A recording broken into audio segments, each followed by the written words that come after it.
Renz, di ba? Parang kung titingnan mo, masyado ng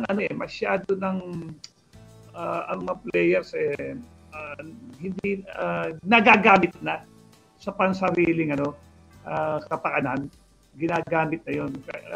Inaano ko sa ating mga talakers, maging vigilant tayo sa mga ganyang klase, huwag tayo agad naniniwala. Pero, wala tayong magagawa. Merong naniniwala, merong tumututok, di ba? Hindi naman gagawa ng ganyan yung creator kung alam niyang walang titingin, di ba? So, tama rin sila na yung mga klaseng ganyan ng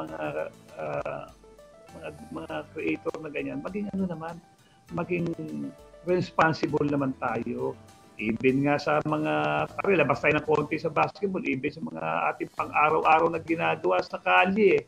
Di ba? Pag may nakita silang gano'n, naka-upload ba? Ako naka-download, naka-upload agad sila. Pero yung one part lang na nakikita kung saan masama yung tao Yan. Di ba? Kawawa din naman yung tao. Hindi naman nailagay kung ano yung pinaka-punot dulo nun, ano yung start nun, bakit umabot sa ganung sitwasyon. Dahil gusto nun, hindi naman para makatulong yun para kumita siya Ito labasin tayo ng sa basketball. Ito pa isa. Merong isang daanan dito, napapanood ko lagi ito sa social media. May isang daanan dito, nakalimutan ko na yung lugar kung saan na masyado makurban, mabilis. Lagi may sumisemplang ng motor. Oo. Minsan nagbabanggaan. Okay? Alam mo ba, pinakita ron, ang daming nakatambay na vlogger. Hinihintay na may sumemplang, may hinihintay na yung ba, info dissemination, kaya nga nila sinasabi, ba't kinukunan nyo, ayaw nyo tulungan? Kuha lang kayo ng kuha. Bakit? Pera. Kaya ito, ginagamit na nila dito, si Abando.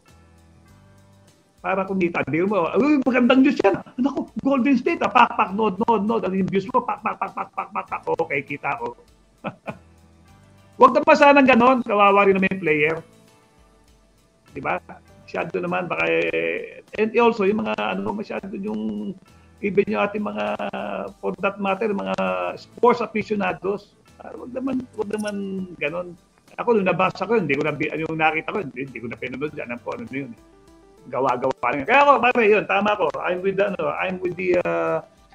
that netizens na hindi maganda yung ganun na masyado nang na-hype si Abando. Tapos ang magiging iba magiging expectation ganun. Tapos pag nakita, hindi naman pala ganun, hindi naman pala okay. Or pag naglaro si Abando, merong game na hindi nila nagustuhan. O kala ba pang NBA yan, ganyan na maglaro.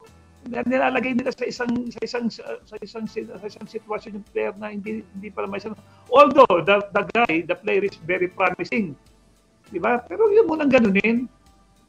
Kawawa rin naman yung bata, ibigyan natin ng suporta kung saan siya makarating. Pero wag niyong gamitin para sa sarili niyong kapakanan. Kalokohan yan.